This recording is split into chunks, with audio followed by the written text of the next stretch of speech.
ওকে, তো আমরা এখন বুঝব নিয়োগপ্রাপ্ত হওয়ার পর আমরা কীভাবে কাজ শুরু করব, মানে বায়ার দ্বারা এবং আপওয়ার্কের মাধ্যমে ফর্মালি হায়ার হওয়ার পর আমরা কীভাবে কাজ শুরু করব, কাজটা কীভাবে কমপ্লিট করব, কীভাবে জমা দেব এবং কীভাবে আমরা পেমেন্ট ট্রান্সফার করব। তো আসুন শুরু করি। আমরা প্রথমত কীভাবে কাজটা শুরু করব। আচ্ছা, শুরু করব কীভাবে?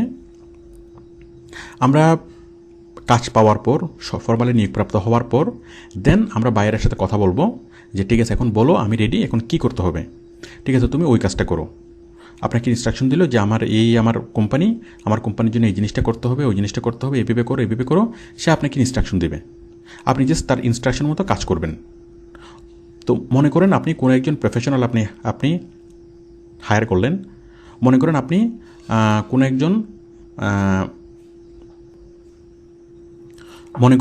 একজন ইঞ্জিনিয়ার হায়ার করলেন, আপনি একটা বাড়ি তৈরি করবেন। তো ইঞ্জিনিয়ারকে আপনি বুঝিয়ে বলবেন যে আপনি কীরকম বাড়ি চান, আপনি কয়টা রুম চান, কয়টা ড্রয়িং রুম চান, কীরকম চান, জানালাগুলো কীরকম চান, দরজাগুলো কীরকম চান, ইন্টেরিয়রটা কেমন চান, টোটাল আপনি বিষয়টা বুঝিয়ে বলবেন ইঞ্জিনিয়ারকে। ওকে, এখানে আপনি হচ্ছেন বায়ার আর ইঞ্জিনিয়ারকে আপনি হায়ার করেছেন। ইঞ্জিনিয়ার হলো ফ্রিল্যান্সার। ওকে, তো আপনি ইঞ্জিনিয়ারকে বুঝিয়ে বলবেন, দেন ইঞ্জিনিয়ার আপনার ইনস্ট্রাকশন মতো কাজ শুরু করবে। ওকে, তো এখানে ইঞ্জিনিয়ার হলো ফ্রিল্যান্সার, আপনি হলেন বায়ার। ঠিক তেমনি বিদেশি কোম্পানি যখন আপনাকে দিয়ে কাজ শুরু করাবে, তখন কোম্পানি আপনাকে সকল ইনস্ট্রাকশন দিবে যে কাজটা এইভাবে করো, ওইভাবে করো, এটা করো, সেটা করো। তো এখন আপনি তো কাজ জানেন, আপনি তো ভালোভাবে কাজ শিখার পরে আপনি আউটসোর্সিং শুরু করবেন। তাহলে আপনার বায়ার আবার ইনস্ট্রাকশন দেওয়ার প্রয়োজনটা কী?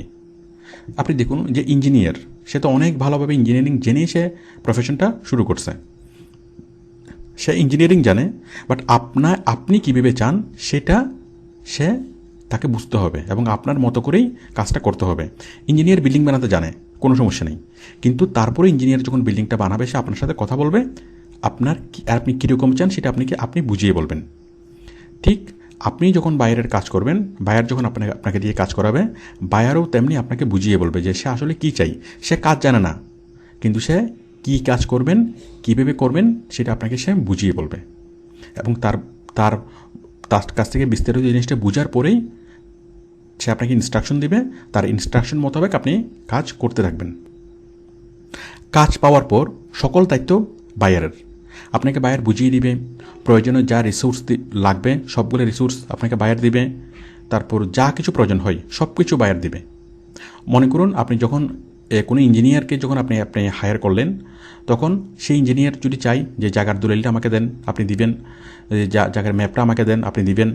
তো যা চাই ইঞ্জিনিয়ার তাই আপনি ইঞ্জিনিয়ারকে দিবেন।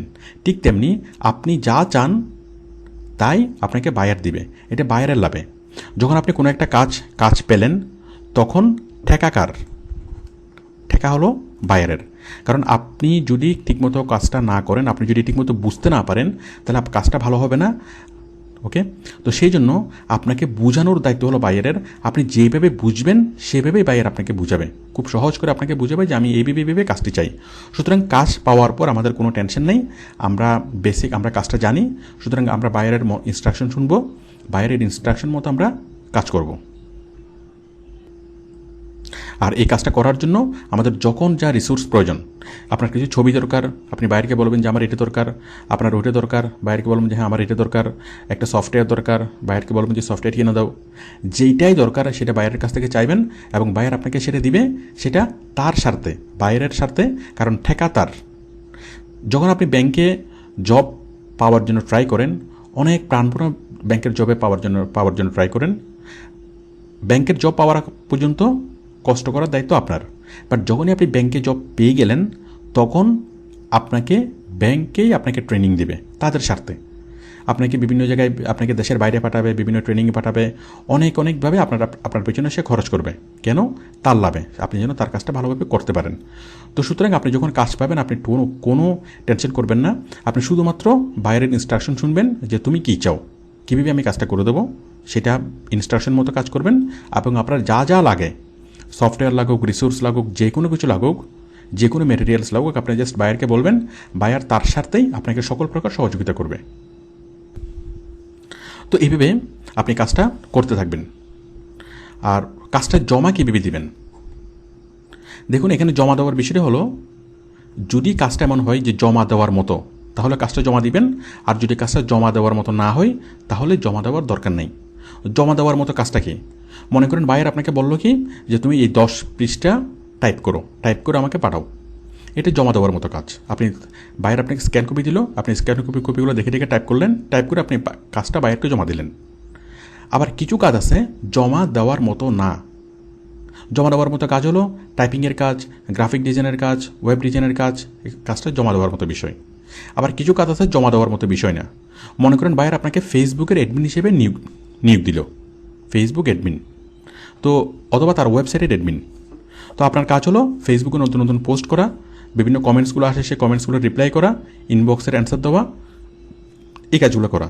তো এই কাজটা তো জমা দেওয়ার মতো কোনো কিছু নেই। আপনি ফেসবুকে যা কাজ করবেন সেগুলো তো বায়ার অটোমেটিক্যালি দেখবে, আপনার পোস্টগুলো দেখবে, আপনি বায়ারের সাথে কথা বলছেন কাজগুলো দেখবে, এটাই জমা দেওয়ার মতো কাজ না। মনে করেন আপনাকে নিয়োগ দিলে কি ইমেল রেসপন্ডার, মানে আপনার কাজ হলো বিভিন্ন ইমেলগুলো দেখা, চেক করা এবং যাকে যেভাবে অ্যান্সার দেওয়া দরকার সেভাবে অ্যান্সার দেওয়া। তো এই কাজটা তো জমা দেওয়ার মতো কিছু না, এই কাজটা তো আপনি জাস্ট করতে থাকবেন।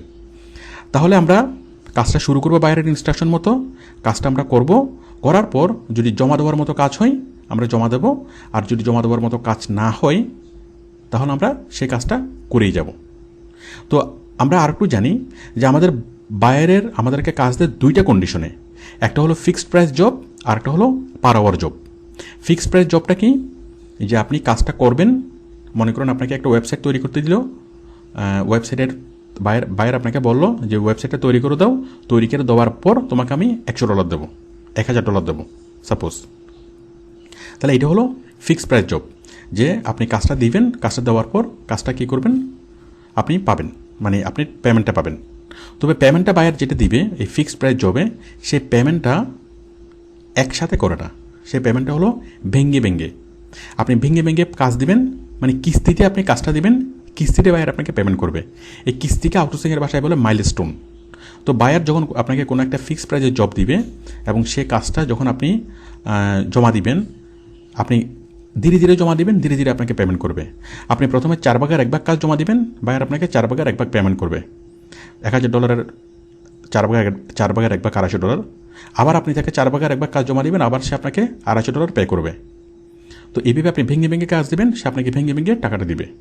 এটি হলো আউটসোর্সিংয়ের সিস্টেম, যে মাইলস্টোনের মাধ্যমে ফিক্সড প্রাইস জবের সিস্টেম। দেখুন আমরা যে কাজগুলো এখানে দেখি, এই যে দেখুন এখানে কিছু কাজ, এই যে ব্লগ পোস্টিং, এই কাজটা হলো আওয়ারলি, ঘন্টা হিসেবে এই কাজটা হলো আওয়ারলি। আবার এই কাজটা হলো কি ফিক্সড প্রাইস কত, প্রায় $10,000। এখানে বড় কাজও আছে আবার ছোট কাজও আছে। দেখুন এখানে একটা ফিক্সড প্রাইসের জব, এটা হলো মাত্র $71। তো বুঝতেই পারছেন যে ফিক্সড প্রাইসের যে জবগুলো, সেই জবগুলো আপনি করবেন, করে বায়ারকে জমা দিবেন, কিস্তি করে জমা দিবেন, কিস্তি করে পেমেন্ট নেবেন। ওকে, মাইলস্টোন কিস্তিতে কাজটা দেবেন, আপনি মাইলস্টোন নেবেন, মানে কিস্তিতে পেমেন্টটা নেবেন। আর আওয়ারলি জবগুলো হয় সাধারণত যে কাজগুলো জমা দেওয়ার মতো না, যেমন একজন ফেসবুক পেজের অ্যাডমিন, সে কাজটা জমা দেওয়ার মতো না, সে কাজটা জাস্ট করার বিষয়। একটা ওয়েবসাইটের অ্যাডমিন, এই কাজটা করার বিষয়। একজন অ্যাকাউন্টেন্ট, এটা জমা দেওয়ার মতো না কাজ না, এটা জাস্ট করার বিষয়। তো যে কাজগুলো সাধারণত প্রতিনিয়ত করে যেতে হয়, সেই কাজগুলো বায়ার অ্যাপয়েন্ট করে পার আওয়ার ভিত্তিতে, মানে ঘন্টা হিসেবে। তো ঘন্টা হিসেবে মানে এই না যে আপনাকে 1 ঘন্টার জন্য আপনাকে নিয়োগ দিবে, সেটা না। আপনাকে মানে হিসাবটা হবে ঘন্টায়, আপনাকে স্যালারি করবে প্রতি সপ্তাহে, প্রতি সোমবারে। আউটসোর্সিংয়ের নিয়ম অনুযায়ী, মানে বিদেশে, কানাডা এবং আমেরিকায় যেটা মানে পেমেন্ট হয়, ওদের যে কোনো এমপ্লয়িকে যেটা পেমেন্ট হয়, যে কোনো অফিসের যে কোনো এমপ্লয়িকে প্রতি সপ্তাহে, প্রতি সোমবারে ওরা পে করে। তো প্রতি সোমবারে হিসাব করবে যে আপনি এই সপ্তাহে কত ঘন্টা কাজ করেছেন। ওকে, তো আপনি যত ঘন্টা কাজ করবেন তত ঘন্টার জন্য আপনাকে পেমেন্ট করবে। আপনি মনে করেন ডেইলি যদি এই 5 ঘন্টা করে কাজ করেন, আপনি যদি 7 দিন কাজ করেন তাহলে কত, $35।